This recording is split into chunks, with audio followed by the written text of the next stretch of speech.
On this episode of The Roost, we have rock and roll guitar player and singer Hayden Helms. Hayden is originally from Lake Charles, Louisiana, but has been living in Nashville for the past couple of years. He's been on the road touring arenas and playing downtown Nashville with his own band.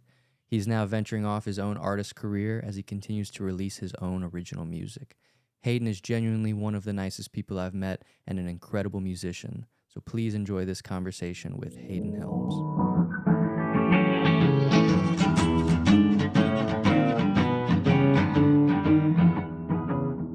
AMT?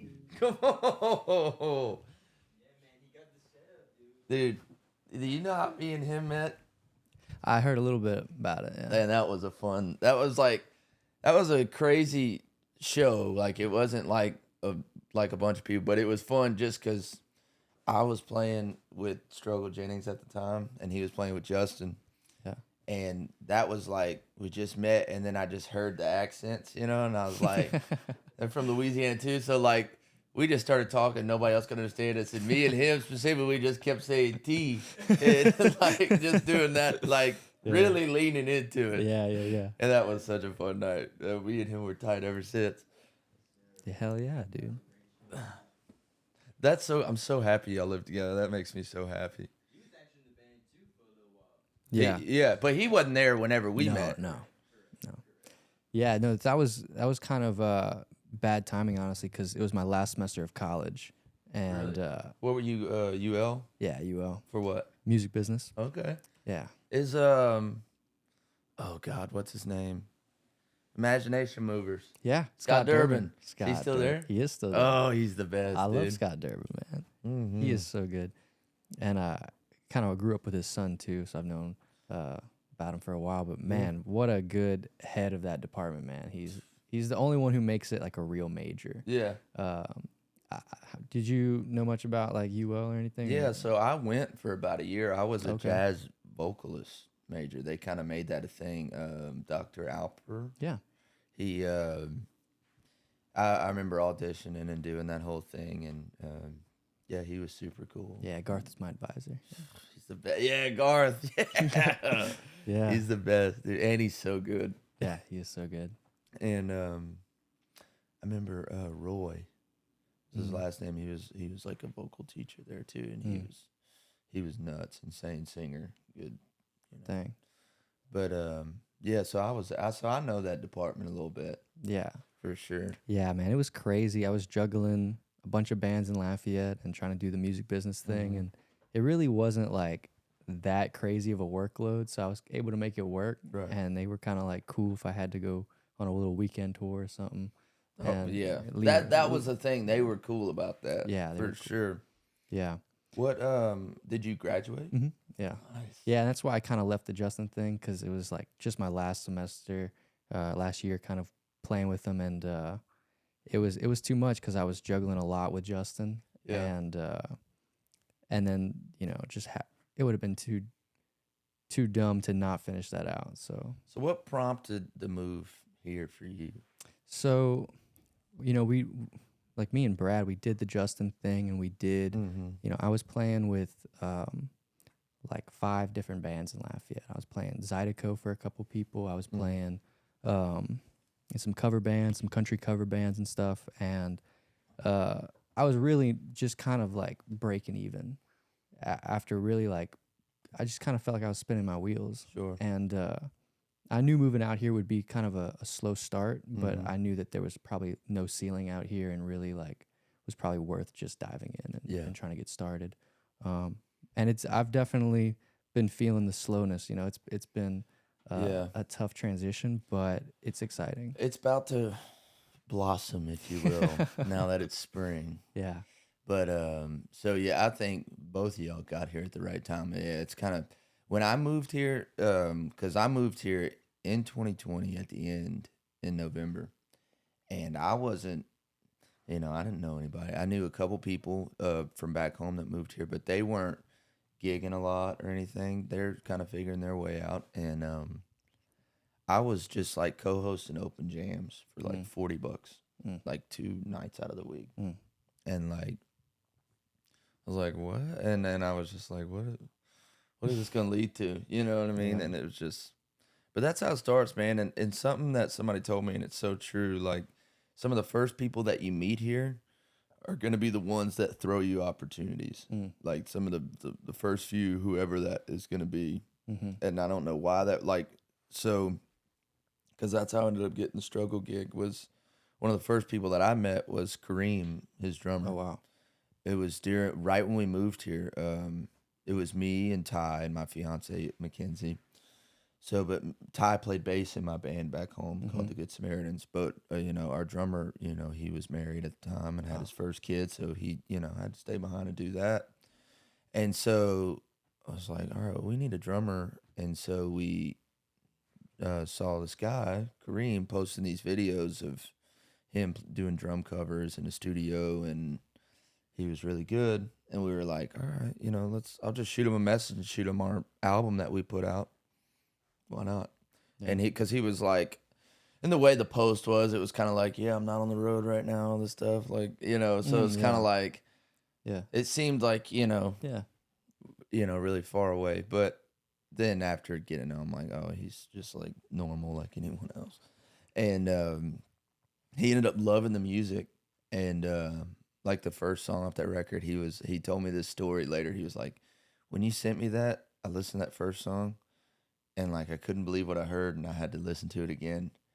And he was like, so then we had all lunch together to make sure nobody was weird. And sure. Before it's like, hey, come to my house, like.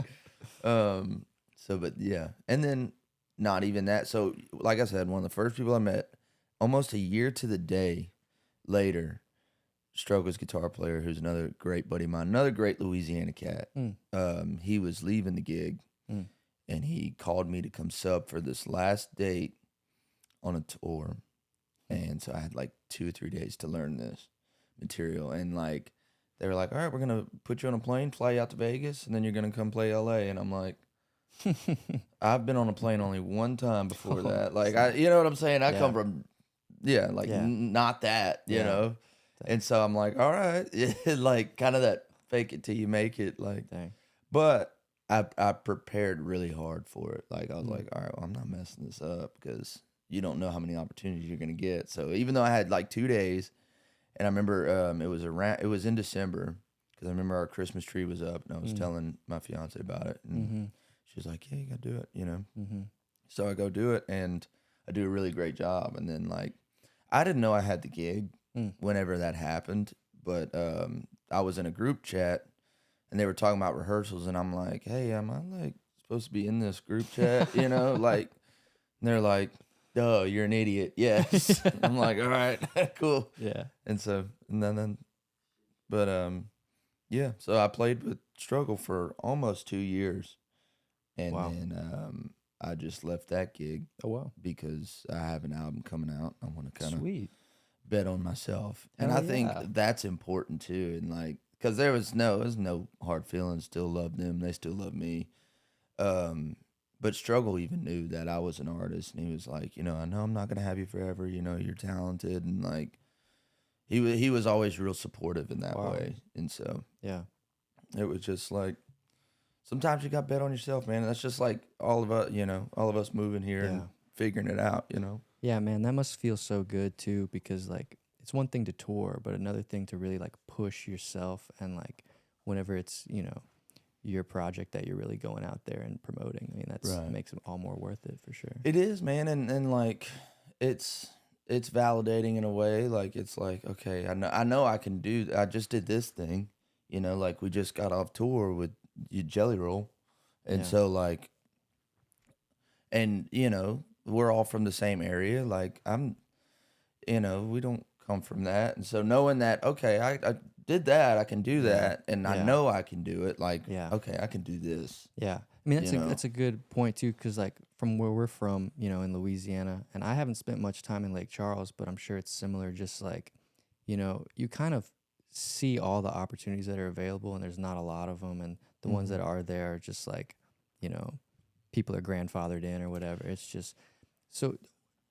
I don't know. I haven't spent much time in Lake Charles. Tell me what that scene was kind of like. You got to hustle, because like, so whenever I was living there, I was actually whenever I was going to UL, I left UL and I moved back to Lake Charles. When I moved back to Lake Charles, things were a little different than when I left. And like they had this lady named Cece, she was booking a bunch of the restaurants and stuff. Like, and there was this place called Rick and Jack's there. And so I played an acoustic set there as like a trial run. And apparently she thought I was really good. So she was like, hey, let me have, like, we went and had lunch and had a meeting. She was like, are you trying to do this part-time, full-time? Like, how much can I book you? Because that's what she was, a talent buyer, Sure. And I was like, yeah, I mean, like, I just dropped out of school for the third time. So, like, I would love a job, and like doing this. And like, I felt like I was good at it. I knew, I know how to entertain. And even in that world where you are background music or whatever, you still connect. And so,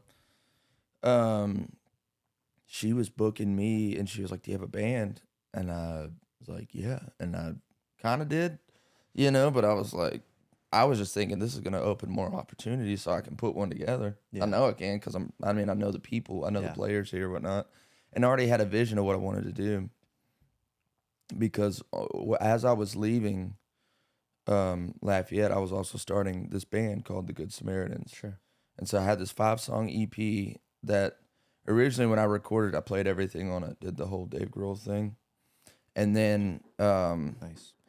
I'm not the greatest like drummer or bass player or anything like that. Sure. Like, so I knew whenever I get my guys, I'm going to just have them recut the rhythm section. And so that's when I called Ty, because me and Ty, we've been playing music together over 10 years. It's like, it's like my Siamese twin, like, and it's, and then this guy named Caleb Hyatt, who's a phenomenal drummer. He was like in the metalcore scene, and he was in this band called Viridian there. And he's got insane pocket too. Like, I don't want to just box him into the metalcore thing, because he can play anything. He's still one of the greatest drummers like in Louisiana. Nice. And he can sing too. And that was another thing. I was like, I want to do like the King's X, or like the 3-part harmony trio, something like that. Yeah. And so I knew I had that vision to put that band together, and they were like, and they rolled with it, and it was good. Like, we got to go to Japan. What? In like the first 4 months being a band. What? Which that was crazy, because so Cece, like I was saying, she they have this thing that you do. And it was like kind of for military, but it was like on civilian grounds. They had this festival called American Music Festival, and they would kind of very serendipitous situation. So the first thing that we put out as a band was a cover of Midnight Rider by the Allman Brothers. Sure. And just kind of made it a little more rocking or whatever, and like nice. And so whenever she hit me up, she was like, yeah, they were looking for some bands, that kind of sound like the Allman Brothers. Like, that was her words, and I was like, why not? check that out. And so, and then that was, so when I said like Struggle flew me out, and that was my second time on a plane, that was my first time on a plane. So from Houston to Tokyo was my first flight, which is like 5 million hours away, And then to get off that one, to get on another plane, and then to get on a bus, it was, but dude, they took care of us, man. Like, it was, and I ain't never seen nothing like that, dude. I'm like, what, Japan? This is awesome. Holy cow. And we were out there for about a week, and wow, it was amazing. It was absolutely amazing. Dang, man. Yeah. Dang, man, that's crazy. So it was just like, we're going with some vets or something, or we were going. So it was us, actually, this acoustic duo that's out of like the Beaumont, Port Arthur area, like East Texas. Sure. Called Curse and the Cure. And dude, when I tell you, that's two of the best singers you will ever hear in your life. If you're ever back in town in that area and they're playing something, like, go, dude. And like, it is insane, dude. Like, I watched them sound check the first day, because that's what they did. We weren't like flying with military, but they flew us out. Like they did that. But yeah, so they're sound checking, and I hear Jason sing "Faithfully" by Journey. Yeah. It's just an acoustic guitar and them two. Yeah. Does it in C, which record key is B, but he's just one of those like, I'm just gonna let it, and dude, like, bring you to tears. How good it sounds. And then Norma, who's his wife now, like, they were singing "Going to California" by Zeppelin, and like, she'll move you to tears too, and it's just like, this is like amazing. What do we do? You know what I mean? Like, there's so much talent. It's and then there was this other band, I cannot remember the name, but I think they were based out of Houston, and they were super sweet, super cool, and so it was a good group of people to go with. Dang. What kind of places were y'all playing in Japan? It was a festival that we actually headlined. It was like a 2-day thing. So we were there for a week, but we only played 2 days. So y'all were a band for like 4 months. Did y'all have music out? We had an EP out. So just that 5-song EP and that Midnight Rider cover. Yeah. And that was it. And I think we might have had a Benny and the Jets cover at that point. I don't remember if that was out yet, but not a lot of music out. But that was just because, you know, like, Cece, she took a chance on us. Yeah. And, you know, and that's kind of it'll always, you know, be the moral of the story. You might take a chance, so you just got to deliver, you know? Absolutely. And that was, that was one of the best things ever. Like, that was 2019 when that happened. So what was, you know, when you get back to Lake Charles and you're continuing that scene, what was kind of the tipping point that made y'all move to Nash? A hurricane. Yeah. 2 of them. So Delta, huh? Yeah, Laura and Delta. Wow. So what was crazy, so let's put ourselves in 2020. So we go to Japan, we get back at the end of 2019, is like August, September. Yeah. And then we're recording an album. And, you know, I remember writing these songs and showing them to the guys, and we're working them out and whatnot. And just, you know, I'm really proud. And actually, Scott Durbin, I asked him for advice on, like, marketing, and he hooks me up with this, like, PR kind of team thing out of New York. And we were talking, and they were like, yes, you know, Scott, send us some of your stuff. Like, it's awesome. Would love to work together. And so we were working out this thing, and this was in the beginning of 2020, like in January, February. Plan on releasing the album in April of 2020, like April 4th or something like that. And, you know, when you do these things, you do it months and months ahead. Yeah. And so, like, nobody saw the pandemic coming. Right. Nobody. And so, like, that we were talking, and everything was good. And then around March, like, everything shut down, and then they couldn't do anything because nobody knew what to do. And so I'm like, and I can't stop this album from coming out because it's already, like, paid for. It's already, like, everything's in motion. And so I was just like, about to put a record out to nobody. Or not nobody, but like, I'm going to put out a record not the way that I wanted to do it. Sure. And, like, couldn't do a show for it. Couldn't do. It was, and like, so that was a huge, like, you know, God, what do you do?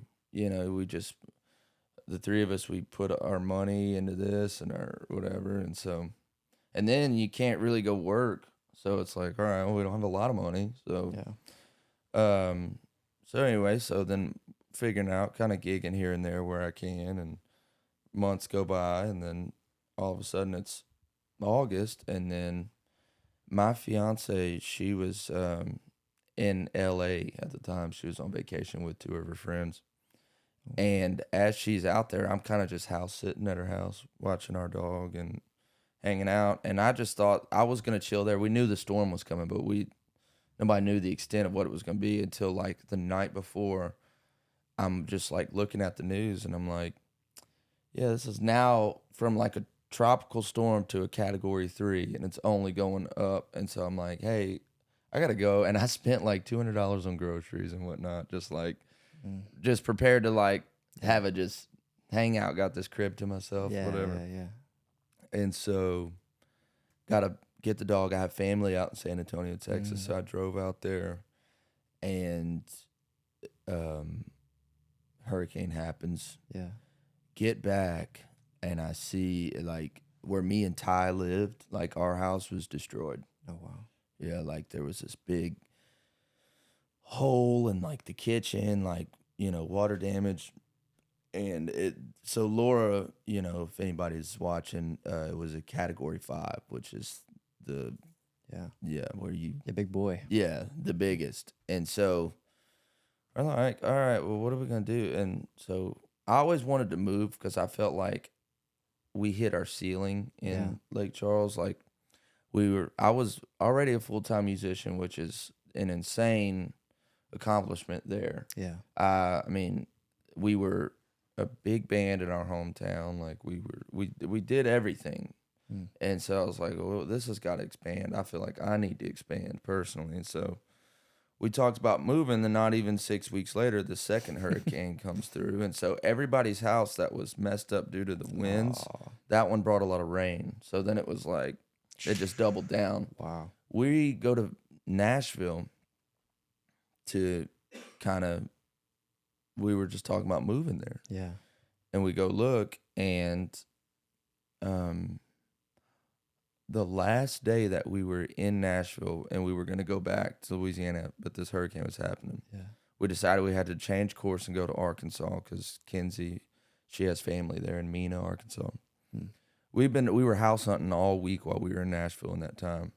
And it's hard because y'all know, like, you got to have proof of income, tax returns. Well, it's like, all right, well, Ty's tax returns are in an H&R Block that's like blown across the city. Yeah.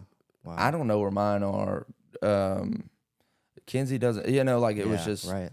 But our landlord, and we still live in this house to this day, like just took a huge chance on us. Yeah. 'Cause right before we did that, I was gigging wherever I could, and I saved up a bunch of money. And like Kinsey wasn't working, and Ty was kind of doing the same thing I was, but I could do the acoustic thing. So like I was really, prepared to like help us all out at the beginning, And so he was like, we paid like first and last month's rent. We're like, dude, we would do anything. Like, and we loved the house and we still love it. And he's like, some of my guts is telling me to like try this out with y'all.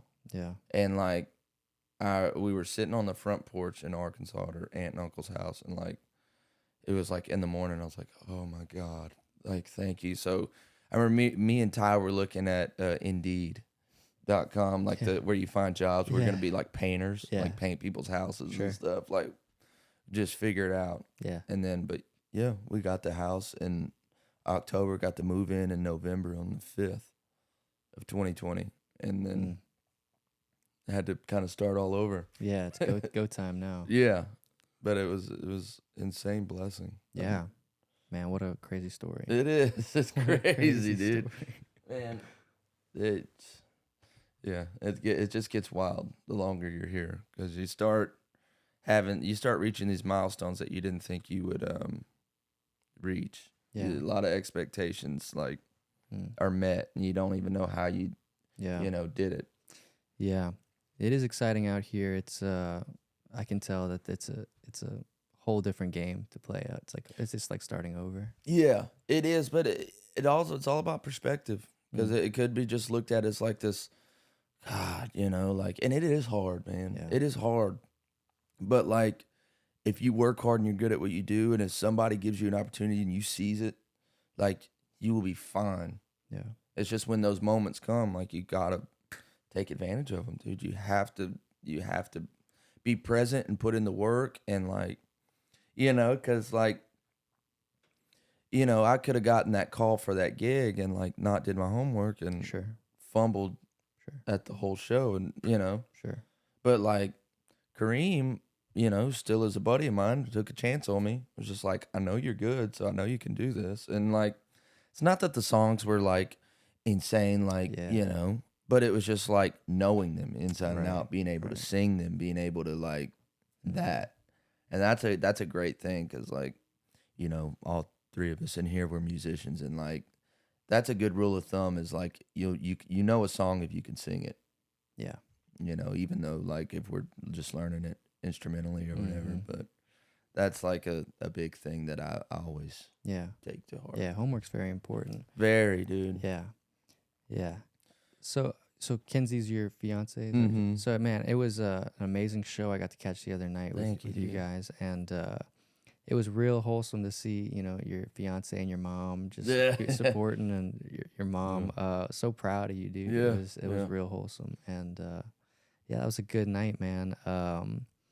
And you got to jam with us. Yeah, that was cool too, man. was That was real awesome. cool, man. Y'all. He can play, dude. Y'all riff stop. But thank you, man. It's very fun. It's very fun to jam with good musicians, man. It Man. changes the whole art. That's like a thing for me, man. And like, it's not that I'm not like the greatest thing in the world, but I do love playing with people that are better than me. So Yeah, like, that absolutely. whole thing. And so, yeah, I just, and I also like have a lot of love for our musicians from our home state, 'cause I just feel like we got a little different Yeah, thing. You know what I'm saying? T, a little different, little absolutely. little sauce on a there. little soul, man. Yeah. And Yeah. so I was like, all right. Yeah, man. You gave me a shot. Oh my God. It was, and I was just like, got licks, baby. Got more licks than a lollipop. You know Thank what I'm saying? Thank you, man. That was real cool. But Yeah. speaking of on that show, man, it was an impressive band, and talking about the importance of homework and all of that. What are some practices that you do in the music business that kind of like make sure that you can keep the good players wanting to play with you? Okay, that's a good question, because like, so when you're a band leader, like me, like, let's say I didn't play guitar, let's say I was just a singer, man. Like, but knowing how to communicate with a guitar player, with other musicians on a higher level, and then just like it goes like this, do do do do do. You know what I mean? Like, yeah. you know what I'm saying? Like, there has to be respect. Like and I'm big on that. Like, I work really hard because, and I do, like, for people watching, like, I do play guitar on my shows and stuff like that, and usually just run trios, or sometimes I'll have Justin play keys with me. Yeah. And but that's a big thing, man. Like, I notice the good players, like, they're not going to take you seriously if you don't know things. So it all goes back to that homework thing. So, like, I'm not saying you got to be the, music theorist, like, Yeah. but it's an art form, and I take it seriously. Yeah. You know what I'm saying? Like, this is the way that we express ourselves, and like, people that are proficient at their instrument, like, that's what they know. Mm-hmm. It's so, like, that's what I think. Like, you got to take that into consideration. I also think, and it also goes the other way. I think people that play instruments should learn how to sing, Yeah. because I'm big on that. And I tell people that, like, downtown, like on Broadway or anywhere, I'll be like, if you don't have a mic, you better be the best drummer I've ever seen in my life. You better be the best bass player I've ever seen. If not, Yeah. Right. and I've been around yeah. some really good people, so like, you better show me something. And like, Mm-hmm. otherwise, like, why not? Because sometimes people that just play instruments don't know what that's like to Yeah. hear your voice through a PA. Because if you've never heard that, it's the most terrifying thing you've ever heard in your life. Yeah. It's like, oh my God, that's what I sound like? Or back on a recording. Right. Yeah. Like, what? Yeah. People don't even know what they sound like. Yeah. And so, like, I've seen instrumentalists get mad at singers or whatever, this and that. It's like, dude, you don't know what that battle's like Yeah. either. Right. So, like, that's where I think some of the problems lie, is like, it just is big miscommunication or misunderstanding of what one another's role and job is. So, like, I'd like to think that people want to play with me because obviously everybody knows, like, you got to have a good attitude, be a good hang, Right. whatnot. But, like, I want to talk about kind of the more things that aren't talking about, the more, like, weird intangibles you got to have. Yeah. And, like, I'm relaxed. Like, I know every gig is different. Like, if you're playing downtown on Broadway, like, it's a marathon, it's not a sprint. Sure. Like, Yeah. you're going to mess up in 3.5, 4 hours playing, like, you're going to. And that's, so let it fly by. Mm-hmm. And honestly, most people will miss it. You'll be the only one that hears it. And so, like, don't dwell on that kind of stuff. But that's the big thing, is I think I communicate well with others. and I'm understanding of others, and like, you know, I like people that are not afraid, like not afraid to take risks, take chances, but also know when to say no, that I don't know this thing or that thing. And like, I never hold that against anybody. You Yeah. know what I mean? Like, I want good players to be able to express themselves the way they want to. I want to be able to create an environment for that, because that's what I want. Yeah. So that's what I think. I think, to answer that question, I try to give players room to breathe and to express themselves Sure. creatively in that amount of time. Yeah, I think that's a great insight, man. And I think it tells a lot about a band leader whenever they have good musicians that want to play with them and are eager to take their call. And like, so I think that, shows a lot of respect for you. And, Thank you, man, man. that's awesome, man. I Really had some appreciate that. cats on that stage. Dude. Yeah, yeah. I mean, none of them are any slouch, and they keep me on my toes. But that's fun, man. Like you want people to challenge you, because there are some band leaders that are like, I mean, I guess insecurity would be the word. Like, would just kind of like, well, I don't want my guitar player or whatever, whoever, to shine, because it's gonna take away from him. And I'm like, Yeah. dude, if you don't know, even it, like, so my band is my name. It's Hayden Helms. Sure. I'm like, people already know who I am. Yeah. Whatever. Like, I want this sound to be greater than one singular thing. Like, the sum of its parts. Like, it's all going to sound great. And like my drummer Sam, will throw some of the nastiest, stuff out there, and it's all synergy, man. It's all reading each other and stuff like that. Or like Ty is one of the nastiest bass players in Nashville, easily. And so I'm blessed to have like that rhythm section. Like, we played this show at the basement, and somebody called them the rhythm section from hell. And I love that. I'm like, yeah, you better get out their way, dude. Like, it's a force. And like the fact that they respect me in that same way, it's like, it's just why it works. Yeah. That's awesome, man. And like, y'all seem pretty tight. So, you must have like a roster too of some guys. Mm-hmm. Like, I do. What is, and I'm guessing the better the musicians you have, the kind of the less you have to practice. And the more that you've kind of like all done the material on your own. How did you kind of capture all that cover material? How did you prepare for that? Well, and really like okay. get that under your belt? I had to do a lot of catching up with the country thing. Mm-hmm. Like, I come from a rock and R&B background, so like I knew all that stuff because I loved it. We would do it with the Samaritans, or I'd do it at acoustic gigs, like whatever. I knew all that stuff, but like the country stuff, like, dude, I didn't know who Morgan Wallen was. Yeah. I didn't know who Luke Bryan was, Luke Combs, none of it. And that's no disrespect to them. Yeah. I just was never my thing. Yeah. And so like when we got here, and it's like, because I was a band leader, like I kind of got to dictate what we played. Sure. So like we didn't have to play any of that stuff. But like if I wanted to play guitar for people, because I'll do that, like then it was like, okay, well, I gotta know this stuff, because this person likes to call this, or this request, or whatever. And Broadway's real request heavy. Yeah.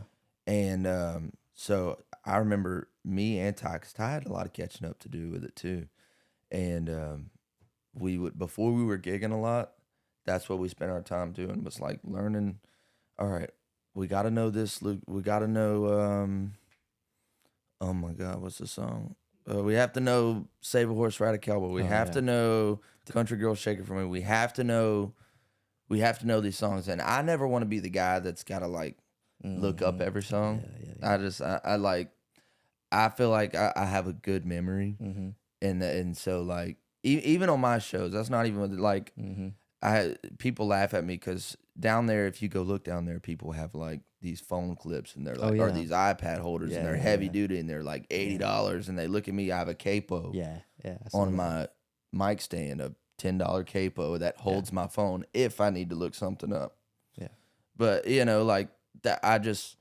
And like people are like, I love your phone clip. I'm like, yeah, me too. It's awesome. I saw that. And so I'm big on that, man. But like that's what it is. So back to that homework thing. It's just like just prepare it. And if you don't know something and you're on somebody else's gig, like say you don't know it, you know, and then they'll tell you, because I've had cats on my gig. They'll be like, God, I don't know this Alice in Chains song. And I'm like, either I'll be like, all right, we're not going to do it. Or I'll be like, if they're a good player, I'd be like, it's just a groove. Just do this. Or like this Stevie Wonder song or whatever. Be like, Yeah. it's just a groove. It's just this, like, hold it down. I promise you'll be fine. Yeah. You know, unless there's like extensive parts where it's like, okay, you got to know this, you know, Yeah. like, Right. other than that, like, no, Yeah. you know, you'll be fine. Sweet, man. So, like, moving forward for you, I know you do the original stuff. How are you going to kind of balance Broadway with your original stuff? Well, the goal for me is to play Broadway when I want to, not when I have to. Sure. And because I know with my original thing, I want to, you know, I want to get on the road with that. I want to do that this year, like, because the album's coming out. And so obviously that means I'm not going to be in Nashville as much. Sure. And that's okay. I love touring and stuff like that. So I think for me it's just having friends and staying connected, you know, when I'm back and I want to do it. Like, I have, you know, some of my favorite bands that I get to play with, like, they'll call me sometimes and, like, we'll, you know, play awesome songs, like rock songs. It's like, you know, we were talking that night, and I was just like, once you find your tribe, you know, cause you're going to play with a band that you don't fit in with. Everybody's done it. I've done, you know, and like, you'll do a great job, you know, like, you'll do fine. But you know, like, that's not your band, or maybe the band won't sound that great, and, like, you know, whatever, but you'll know, like, all right, but then you'll meet this person, and then, like, maybe I really love that bass player on the gig, and y'all just connect, and y'all get numbers, and y'all hang out, you know, and then, like, that's how it starts. So maybe that collection of musicians, because a lot of what Broadway is just a collection of people. It's not bands. And so You're right. sometimes I think, you know, people, you know, or bands get a bad rap, but it's like, man, if it's not like a regular collection of players, like, you're already at a disadvantage, you know, so you can't do your cool endings or your interludes or whatever that, you know, certain bands that like my band, we play together all the time, so we can read each other. But if, like, I'm just playing with y'all for the first time and it's like, all right, well, what are we doing? Like, you know what I mean? So, and that's a skill. That's a skill to be able to jam and do that. Yeah. And so, for sure, I think that, you know, So I've also noticed that, you know, like, your cover list is obviously different than what you'd see at, like, a Kid Rock's or something like that, or like or at some country bar. So, you know, can you talk a little bit about, like, how you got linked up with these bars, and even saw you even playing an original last night at Nudies? How'd you kind of get into that space where they gave you the freedom to kind of do more of what you wanted? Well, so Nudies and Cassius is super supportive of that.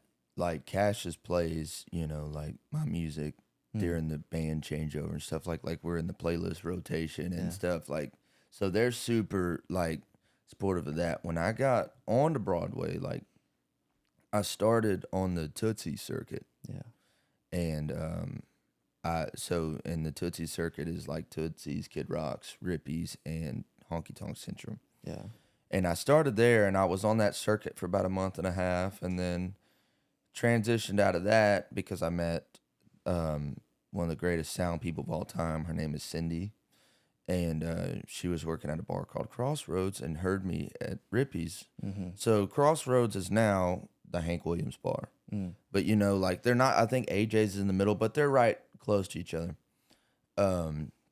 She came and watched us, and she was like, "You're really great. Come play here." Yeah. And, like, we did that. And then eventually I met Sam, who plays drums with me now. He was playing in this band, he still does, called Wrestle with Jimmy. And they were like a 90s rock cover band.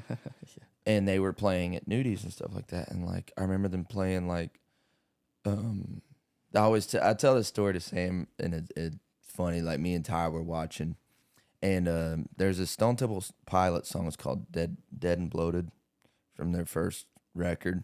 It's like I am smelling like a rose. Oh, Whatever. yeah. So okay.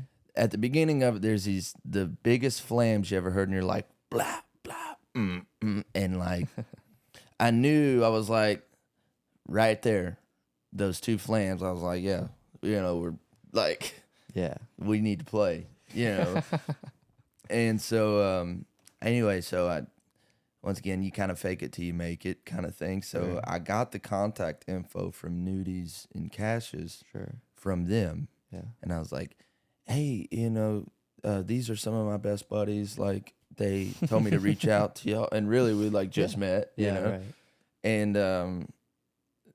And I guess they were looking for bands time, gave us a shot. And when they did, it was a Wednesday night, 6 to 10, which we still have this shift at Nudies. Wow. And we crushed it. Nice. Like, they were, like, I remember the GM was calling the owner, and they were like, you have to see this band. Oh, wow. And, like, it made me feel really good because, like, it's so easy to get lost in the day-to-day thing and the details and whatever, but when you zoom out and you look at the big picture and it's like, I'm in Nashville at this strip where it's like there's no other place like this in the world, on the planet, Yeah. and I have bar GMs and owners like calling to see me, Yeah. and like, and our band, we're like crushing right now, and like it's in the middle of something, like they just took a chance and like we just knocked it out of the park. Dang, this was just a cold call from a contact. Yeah, like we had, I mean, it was just like, but you got to try. Yeah. You got to put yourself, what's the worst that can happen? It's like when I tell people, like when they come up and they want to request a song, I'm like, the worst we can say is no. Yeah.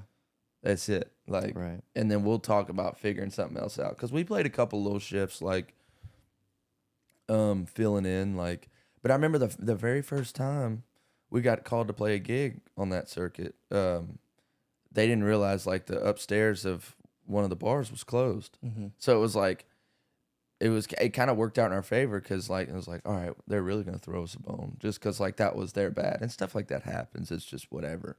And so I just thought that was cool, and then they just like threw us an alley-oop, and it was right there for us. Nice. And then now I still work with them, and I love it. You still friends with that band? Oh yeah, because Sam still plays with them, and my buddy Chris Tobin, he plays guitar and sings, and they actually have their own original project called Ozma and the King too. And so yeah, we're all still tight. Like I've sang with that band a bunch. So then it became like we were like best buddies. So I really wasn't lying. I was just kind of telling the future, like, so I'm super curious because there's so much kind of talk in town about the Tootsie Circuit. So I'm curious about how what was the process of getting out of that agreement, and what was that agreement really kind of like, and how did that maybe affect your original music or what you kind of did outside of that? Well, so you never like sign anything, Okay. besides like a W-9 or whatever. But like, it's not like I'm exclusively going to play here, but obviously circuits want you to play, and they knew that we were good. They knew that we were really good because like I got lucky with that. I was with Ty, before I was playing downtown, I was doing these songwriter rounds. And have you been to any of them yet? Yeah. So you know how they're laid out, like 3 or 4 people and sing a song every hour, it changes. Yeah, right. And I met a few people, and Ty would come with me because he's a bass player and he's looking for people to play with. So Ty got a shift on Broadway with one of the guys that I was doing a round with. Mm. I went with him, and it was at Tootsie's, Mm-hmm. and it just so happened to be on the day they were doing auditions. And I was kind of already emailing the guy about it, and then I get a call, and they're like, hey, where are you at? And I'm like, I'm actually downstairs at your bar. And he's like, go to the roof, tell the singer your name. They already know you're coming. Go sing a few songs. They're going to film you. Blah, blah, blah. Yeah. I get up there, and I'm like, okay, I'm going to sing 3 songs that I think I do well, and I'm gonna make them all different. I was like, I'm gonna do Neon Moon, so I can do country song. I'm gonna do Benny and the Jets, Nice. and I'm gonna do My Girl, The Temptations. Nice. Just whatever, just. Interesting. And I remember I grabbed the dude's guitar and we just kind of did it and did a good job and then got hired right there. Yeah. Not even 5 minutes after, another person that books found me. We went to the stairwell and they said, "What are you doing? Like, what's your schedule?" And I'm like, "You tell me, dude." you know, like, and then they booked me right there. Now when I was leaving that circuit, and and everybody leaves that circuit for different reasons. Sure. I just had like better opportunities Right. and stuff like that. Yeah, and definitely. so, but what I was doing, and I was like, probably shouldn't have done this, but I was like, I was getting double booked at the same time because I wasn't telling them like, hey, I'm, whatever. I would give my friends my shifts. Mm-hmm. So like, let's say y'all were in town and y'all had a band, like, hey, we Yeah. got a singer and whatever. Yeah. I would have thrown y'all those shifts. Yeah. I'd have been like, hey, go play this because I got to go play nudies right now. Can you go? And like, I was doing that for a while and then I got caught. And then they were like, yo, you can't like do this. And I'm like, I'm just helping the homies, like, and then I think they tried keeping me one more time. Like one of the guys, the head booker, he was in the middle of a gig. He was playing on Kid Rock's Main. And we walked in there because we heard the band playing Right Now by Van Halen, which is so awesome. And, he pulls me, he's like, come here. And he's like, I got like big plans for you and all this stuff. And I was like, what? Like, I got big plans for me, dude. Like, you know what I mean? Like, and that's like, I don't know. It was like, I felt like I wasn't getting where I wanted to go. And so that's why I felt like I had to go. And so with the original thing, I wasn't even sure of what I wanted to do yet. I knew I wanted to write songs because that's what I was doing. But like, it was still, we were just a few months into Nashville. So it was like still all very new. You're kind of just still seeing the sights and still taking it in and figuring it out. And then when I started getting into the other circuits and I really started like getting back, because like I really like I love R&B and soul music and I love rock and roll music. Like I love it, and all I want to do is marry the two in artistically and everything, and try to do something that way. And like I started really figuring out like, all right, this is a sound that I want.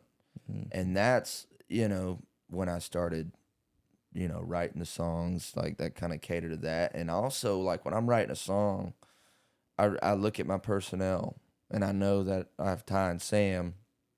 So like, one of the first songs that I wrote and threw at them was Care Less.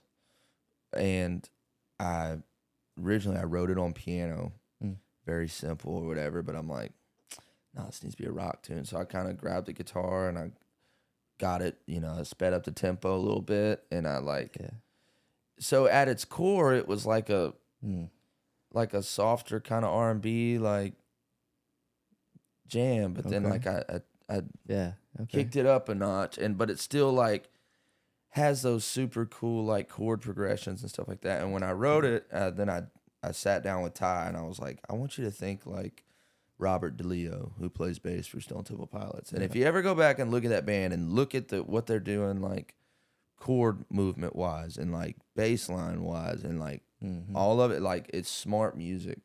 Because like he loves James Jamerson, that guy. Yeah. And so like, and James Jamerson played on everybody's stuff, like, all the Jackson 5 and all the, all of that stuff. And so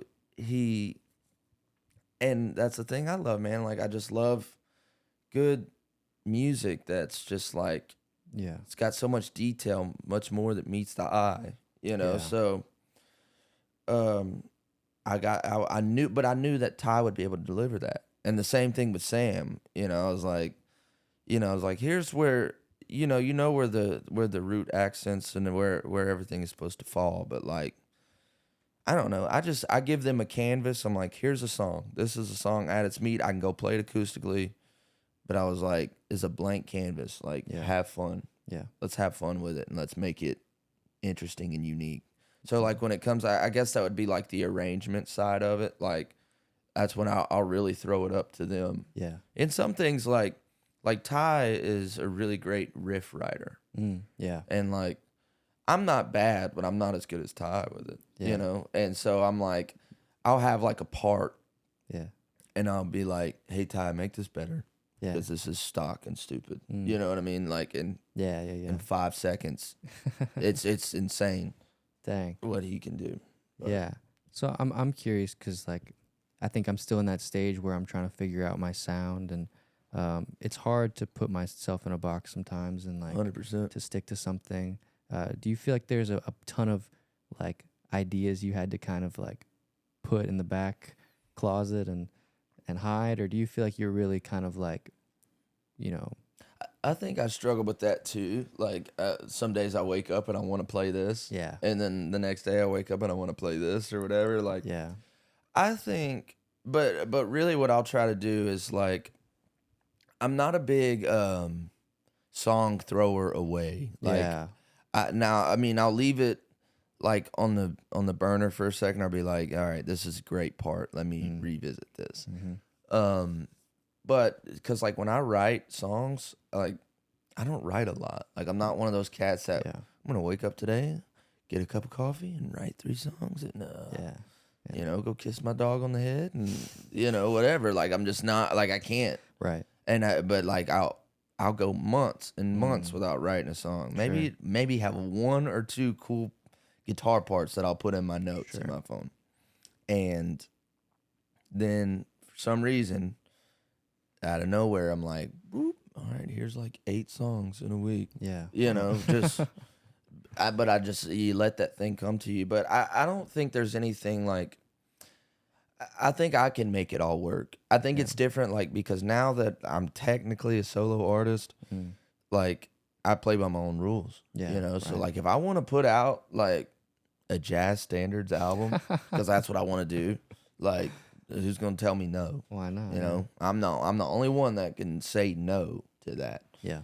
And not only that, like if I wanted to do that, like Ty and Sam could play that in their sleep. You know, so it's like you get you people that are like you, because I feel like that's one of my strongest qualities is I'm very adaptable. Yeah. And like, so if we're talking about like our Broadway set list, we play a lot of different things, but like, it's not like we're this variety band. Like if we're gonna do something, like we're gonna try to do it very convincingly, Yeah. and that's really hard. Like if we're gonna play Master Blaster by Stevie Wonder, like we're gonna play it. You know what I mean? Yeah. And like I'm gonna try to sing it like Stevie, or you know, like I'm gonna try to do all that justice. But like if we're gonna play Tool or something, like we're gonna do it. You know, and really lean into it and commit.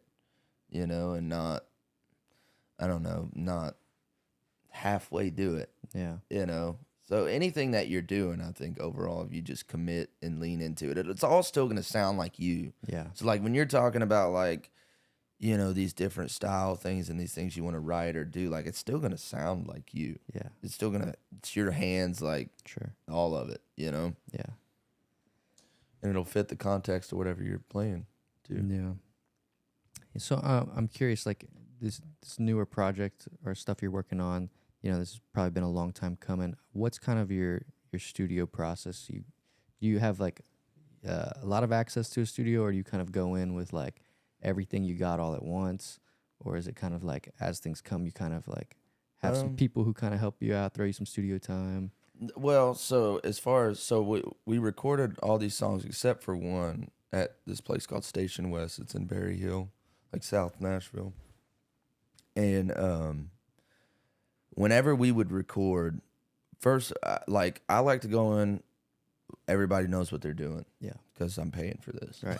You know what I mean? So it's not like we're Metallica and it's like, yeah, we're just gonna go to the studio for 6 months and hang out and eat Doritos. You know? Yeah. Like, it's just not Right.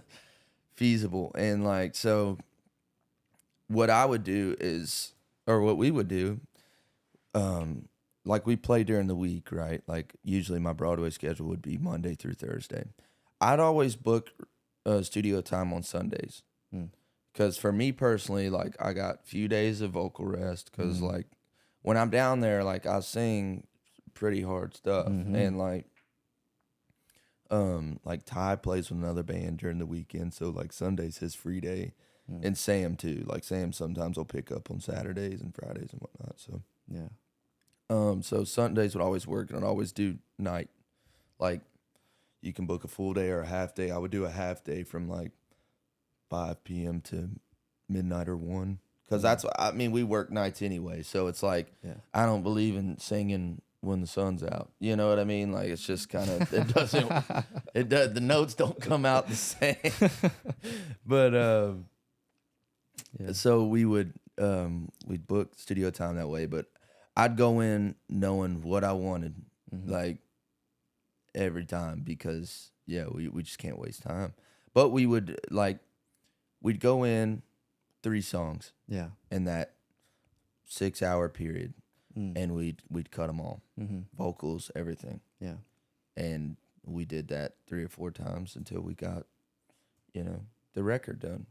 And I loved that. Like, I would love to like have a studio for the week and make an album that way too. It's like it just takes $5 million, you know. Yeah. But I love that process too, because there's just.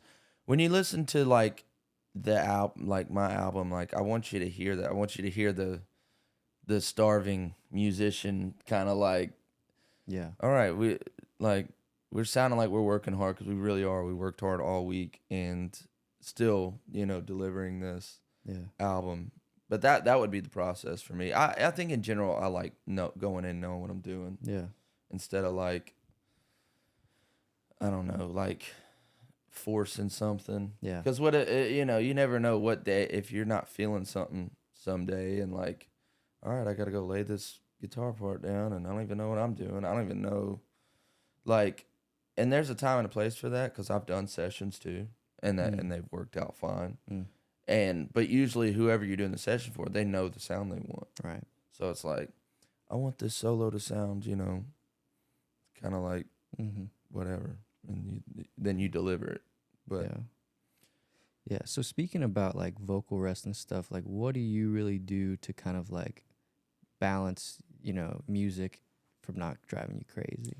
Sleep, first off. Like any singer that'll watch this, I think sleep is the most important thing. Hydrating, obviously, but I think sleep is number 1. Like, you have to. Yeah. Because that's the ultimate. I think it's just the greatest thing for your body. Not that I'm like, I sleep 14 hours a day, because I don't. Yeah. Be awesome. I wish. But but that, like, I don't smoke. I don't drink. I don't I don't do anything what they call a square. Yeah. But I can't, you know. Right. I can't, like, it knocks you out. Like, I watched this interview with y'all know Rick Beato, Yeah, right? of course. So he interviewed Maynard from Tool, actually. And he was talking about this thing, and it just made so much sense, because, like, as a singer, he's like, let's say if I stay up all night, like, drinking and stuff, he's like, that's not just, like, the next day. That's, like, the next 3 days I'm carrying that on me. Yeah. And I'm like, dude, it's true. Like, if I go out and get hammered, it's like, you just, like, it don't matter how much water you drink the next day, you're just not recovering from that. Like, and so that's what I think as far as that. And as far as what I do to not make music, I mean, not to make me go crazy with music, like, my fiance got me a gift that I think she hates that she got me, which is a PlayStation 5. So, and then Sam, he got me into this game called Apex Legends. Yeah. And oh my God.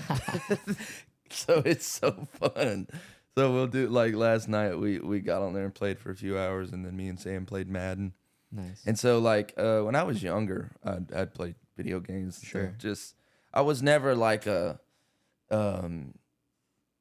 insane gamer, you know, but I loved it. Like, it was always relaxing and fun. And so I'd never had a console for like 10 years. And last year for my birthday, she made the mistake. That's awesome. But yeah, that's something I love doing. I mean, I love hanging out with her, and we have 2 dogs, and we do that, you know. So I try to not like, you know, because like all of us, music is such a big part of our lives, but like we got to do other stuff because it doesn't make up our whole identity, Yeah. you know. And honestly, like we're all just the music business in general, and like we're all doing is just we're just fighting every day. It feels like you're just uphill battling, fighting for your turn and your shot and this and that. And so like it's okay to step back from that for a few hours, get out of the ring for a second, go take a walk, go play Apex, Absolutely. go, you know, let a 12-year-old yell at you for dying, you know. Yeah. Get in that ring for a second. Yeah, man. Yeah, man. It's something you said earlier with like the vocal rest and stuff resonated too, because it's you know, singing and playing an instrument, and like the instrumentalists who don't do both, you know, maybe don't realize how different of a sport it is, how different 100%. of a song and dance it is. Because like I was just a guitar player in Louisiana. Yeah. Really, just hired gun. You know, didn't really have to worry about anything other than my part. And then now that I'm fronting a little bit and doing the blues covers and stuff like that, singing and playing guitar at the same time is a whole different thing. Absolutely. And like songs I could crush if I was just playing guitar, I'm like now having to practice my butt off. Absolutely. Like for me, I was opposite because I was a singer first. So like now I'm like, oh man, I could nail this. Yeah, right. But I got this. But but then it makes it more fun. Yeah. You know, right? And it makes you look at your instrument differently. Because now maybe you could think about it like this: like, what if maybe you were like overplaying back then, but now that you're singing, you can't. Right. But then you find out, well, this better suits the vocal because I'm having to sing it now because like maybe before this thing I was doing would muddy stuff up. Because I think about that. Like I think for me when I'm backing a singer, like if I'm playing guitar for somebody, I think about that like number one. That's a great point. And that like you're doing that, so like, and singers will notice, man. People will notice, like, because you know you hear that like serve the song, dude, play for the song, and like, but that's what that is. It's like really like serve the singer. Yeah. 'Cause that's who people are listening to. Right. But yeah, it can be very easy to start noodling over a singer. Yeah. If you're not singing and you just got your instrument, you can really be like locked into whatever you're doing, Right. and get kind of lost in yourself. And yeah, it's definitely like, you know, playing Pride and Joy and singing it at the same time. It's definitely doing way less than if I was just, you know, free. And free to it do just whatever. makes like Stevie that much greater, even though everybody already knows he's the greatest. Yeah. It's like, oh my God, how? He's doing a lot. Like put a Met to that guy too, and he's just in like, ugh. Yeah. Yeah, dude, Oh, that's a great point. Yeah. Yeah.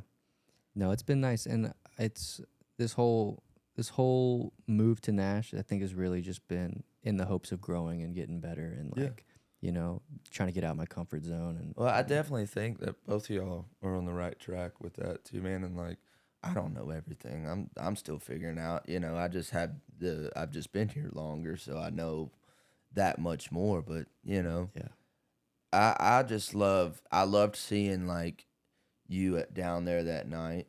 You know, or you know, that wasn't the only night you were down there, but just seeing you down there, because like that's how it starts. Like you got to go and see, because I could sit here and tell, if you've never, you know, if y'all have never been down there, I could sit there and tell you, but to go see like how these people interact with the bands and like what's getting request. I've seen people down there with pen and paper notes, and like I respect that, man. Like I remember like whenever I was walking the streets for when we first moved here, man.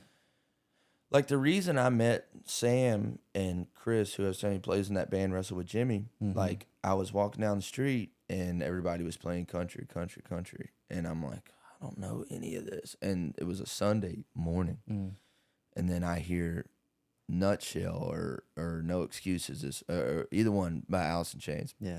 And you know, it was just acoustic and a cajon and two dudes singing, and I'm like, where's that? You know, and it was at Tin Roof, downtown. And so I walk in, and we met and whatever, and that was like how we all officially first met. But you know, that's a thing too. Is like when you go back to finding your tribe and your people, go down there and see what people are playing, and like if somebody's hitting like one time we were playing. This is another great bass player in town. His name is John McGrath. He heard us playing Tab Benoit. He heard us playing I Got Loaded. Yeah. And he was like, dude, that was a huge influence. And so like if you go down there and just listen to what people are playing and you like really love and you sit there for a minute and you show them love and like not be too much, you know what I'm saying? Cause like you know, just be cool and easy. Yeah. And it'll happen, dude. Because I mean, everybody just wants to make friends, you know. Like, who doesn't want to make friends? That's Like, true. And especially when you're new in town, like That's true. you go in to get coffee. I can't tell how many coffees I've got with people, but that's fun, dude. Like it's cool. Yeah. Like Justin that plays keyboard with me, he reminded me of this. He the first time he was like, he asked me, he said, "Do you remember how we met?" And I was like, "I don't." I was trying to think of it too. It was like the other day, and he was like, "Well, it was on Facebook." He was like, "But do you remember the first time like we met?" And I was like, "No." And he was like, "We went to the Starbucks." And then it started rolling back, and he was like, "You were telling me that like, you know, this is what you were trying to do, and like, and like." I guess I was just making it sound like it was this big deal. Like I had this, which I'm passionate. I have this vision, but like I was just delivering it so serious. I'm like, we do this and we do like, Yeah. And he's so good. Like he's such a phenomenal musician. Like, so he just got a gig playing for Jody Messina, and which I'm super happy and you know for him and all that. And but you know, like we still like he played with me last night, but. That was just so funny that he brought that up, and I was like, "Man, was I really like that intense?" You know what I mean? You just don't ever know. It's so I'm like, it could be the 5 coffees that we had before. Like, dude, we're gonna play, you know? Yeah, right. Yeah, We're gonna make it big. yeah, we're gonna be the biggest. Yeah, I do feel my attitude changing. Like I think when I first got here, definitely feeling like no one's ever heard anyone with this plan before. I'm like, yeah, everyone's had this plan. But dude, you know what? There's like this. I think a lot of it in like songwriting and stuff. We have this just unwavering optimism. Yeah, and you have to think like, all right, we're gonna make music and people are gonna love it, and is that like, cause why would you not? It's like even if like. Gotta be passionate. Even as an instrumentalist, it's like, man, it's about to be the fattest shuffle anybody's ever heard on the street. Oh my God, son. You know, like we're about to tear into this little thing. You know what I'm saying? Yeah. So if you don't have, I don't know, if you don't have that little edge to you, that little fire, it's like, see, like Nashville, man, it's so easy for people to become like jaded and like, and even for me at times, like sometimes, like Broadway is like when I told you we were talking, I was like, it's a mental game. Yeah. So like holler at me, you know what I'm saying? Because like, especially when you're fronting, it's like, because you're on the front lines with these people and some of them are hammered and like some of them, like 98% of them are hammered and like, you know, just can talk to you crazy or something or this and that. And it's like work in the service industry. Yes. Yes. Yeah. And that's a great way to put it. And that's another thing. It's like a mental game, you know? And it's just like, man, all you really want is for these people to be happy and like also to be able to be musically fulfilled. Yeah. You know? And sometimes it can feel like those things can't coexist, but they can. It's just maintaining perspective. It's like, yeah, you know what? We're going to play Huey Lewis in the News, but we'll play Sweet Caroline too. Yeah. Whatever. Yeah. But like, it's got to be a balance or whatever. Like, but, and that's the thing also, you just never know. Like, dude, we were playing last week and these people were freaking out. We were playing YYZ and they were just like freaking out. Like, and this lady like fell on her back. Like, it was a night. Or like last night we played Gary Wright, this artist from the 70s. and this song he has called "Love Is Alive," which has just the fattest groove, and like this lady comes in and she's like, "Oh my God, y'all playing Gary Wright?" Freaking out. I'm like, "How you? Thank you for knowing who that is. First off, that's awesome." Yeah. Like, and just I don't know. Like, and the reason I say like, because there's so many musicians that are quick to get mad at people, Yeah. and I'm like, man. Just because they don't know music the way you Right. do doesn't make them stupid, doesn't make them anything. Because I was like, I bet you that dentist knows about teeth that you would never, or that welder over there, or like whatever. It's like, Right. no, they're just like, it's almost like they're on your home turf. So, of course, it's easy to be, mean or rude to people. And I try not to be that way. Like, so what if somebody's music taste is what we would call basic? Like, that's just what, like, they don't listen to music like we do. But like we don't brush our teeth like the dentist or whatever, like once a week, right? You know what I mean? Yeah, just me. All right, cool. But you know what I'm saying? Like that, like people, and it's easy because we're up there and we're serving people, and sometimes people aren't happy and this and that. But like that, it's just like, man, just think it through their lens for a second. Really, just think about how they even take in this art, because this art form means the world to us. Like we all three just moved to a city we've never been to, and like just took a huge chance because of this art form that we love, that we would give our life for. Yeah. And so like, the average person is gonna understand that. Yeah. So it's so easy for us to get mad, like, oh my God, you don't like cool music.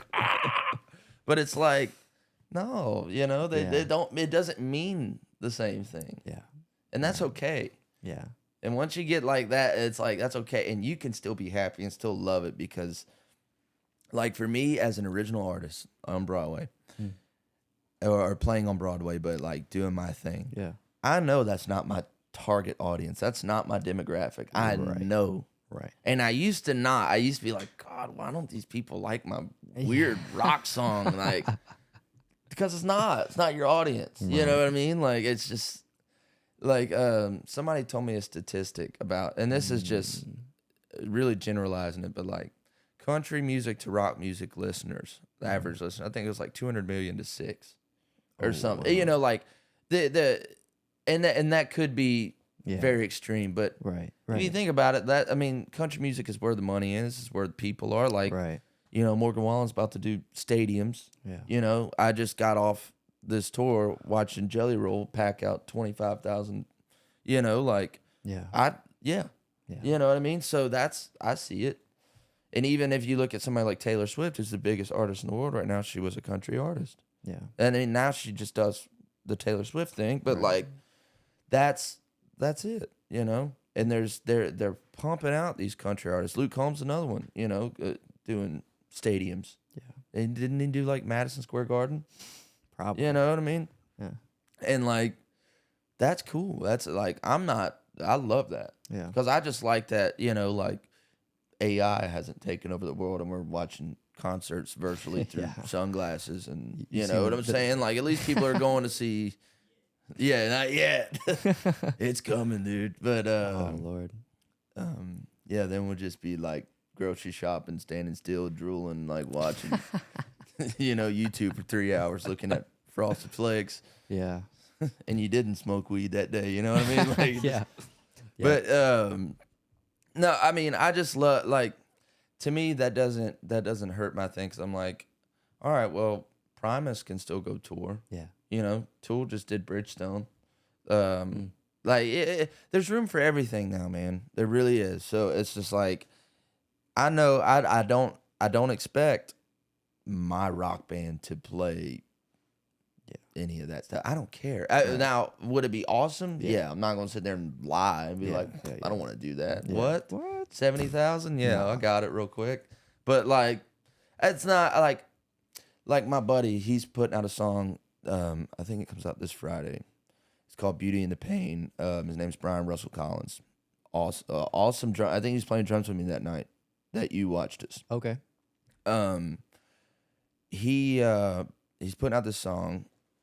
and he wrote it like he lost his mom to cancer, and his sister's, you know, fight for her life, and like he's a 5-time cancer survivor, and he wrote this song, and he has this album, and it's, you know, kind of based around you know, going through tough times and, you know, seeing it through on the other side, and finding beauty within that. And so he wrote the song, and he's anyway recorded it, coming out Friday, and he was like, I'm just worried that, like, you know, the song is gonna flop from like a numbers perspective. And I'm like, dude, that's just so out of your control. I'm like, the thing is like, you made something genuine and real. Yeah. So if 5 people listen to it or whatever, but like, they're all gonna know that it's real. Yeah. And that's, to me, like, that's important, because like, I don't have the best Spotify numbers in the world. I know I don't. You can look right now. It's like,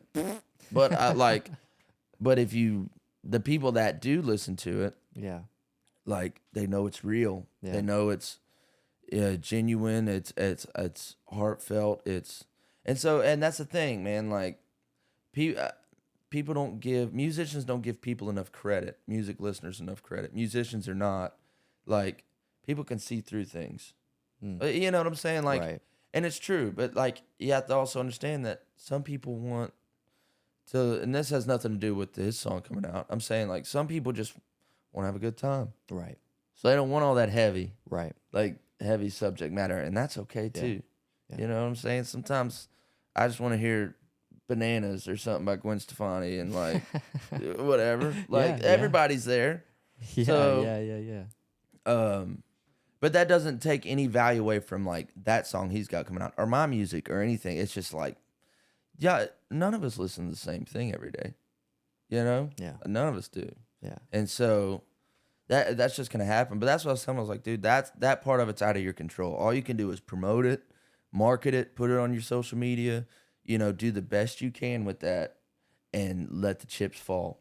Yeah. And then you put out another song, and then you put out another song, and like, because somebody was talking to Ty, one of my buddies, and whatever, that her name is Taylor, and Taylor and Ty, they're friends, and they were talking to each other, and she was telling him, like, nobody puts out an album anymore. Yeah. And it's true, like, it's a big singles game, because content is king right now. So it's like, well, of course nobody wants to put out a whole album, because there's your content, but like, I'm doing it. And like, you know, she was like, that's cool. And actually my buddy Logan thought the same thing. Like, proud of you for this album. Like, and that's just I'm not about like quantity of content, you know, just but like quality. Like, am I pumping videos out and music out every week? I'm not, but I am putting out this body of work that you can like chew on for a second. Yeah, that'll last longer. Yeah, in theory, and it might not, but that's what I want to do. Yeah, and that is important, man, because people will see that. People will see genuine, you know, versus just, I'm gonna put this out, I'm gonna put this out, I'm gonna put this out, and like Nashville with so many songwriters and stuff like that. Like, there's so many business people that try to tell you what to do and this and that. Like, I'm not that way. Like, and you got to be real to yourself. Like, I'll see a lot of people on the internet, you know, like lip syncing to their song and stuff. And like, I'm not hating on that. I'm not. I just know that wouldn't work for me. Just not you. Yeah, because like, I'm not. I'm silly. I'm goofy. I'm not like. Yeah. I've always had this philosophy where I take music seriously, but I don't take myself seriously. Sure. So like, I promoted this last song, Motive, where like, I'm literally sitting on the toilet doing the Harry from Dumb and Dumber, like doing the scream, like, cause that's me. Yeah. Like, I'm a fool, man. Yeah. Like, I'm from Louisiana. We're from like we're fools. Like, but, you know, and I'm like, that's how I want to promote it, because it's funny. Yeah. And it's light, but the song is cool. But like, I don't know.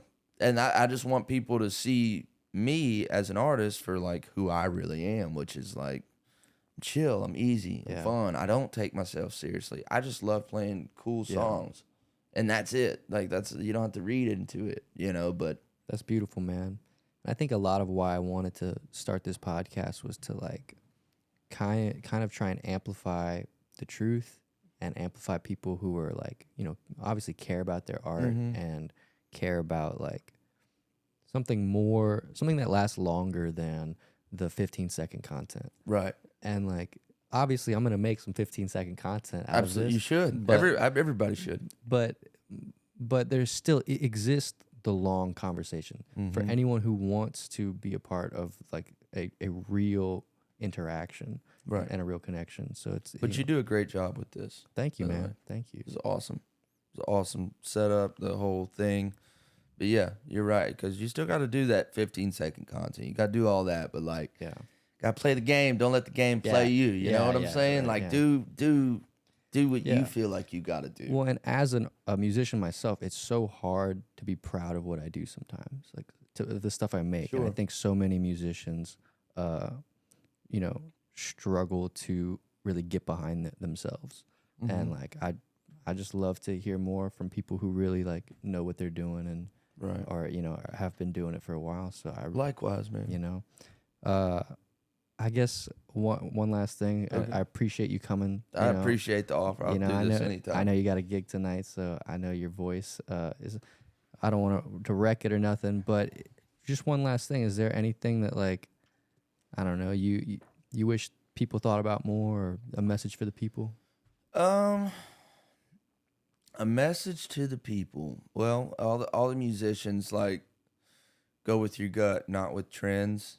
You know what I mean? Like trends are gonna come and go. Like the music I'm making, like it could sound dated. This can sound this and that, or your songs could have 5-minute intros and this. Like, just please, like, don't write a song thinking that this is what it takes to sell it. This is what it needs. It like to like.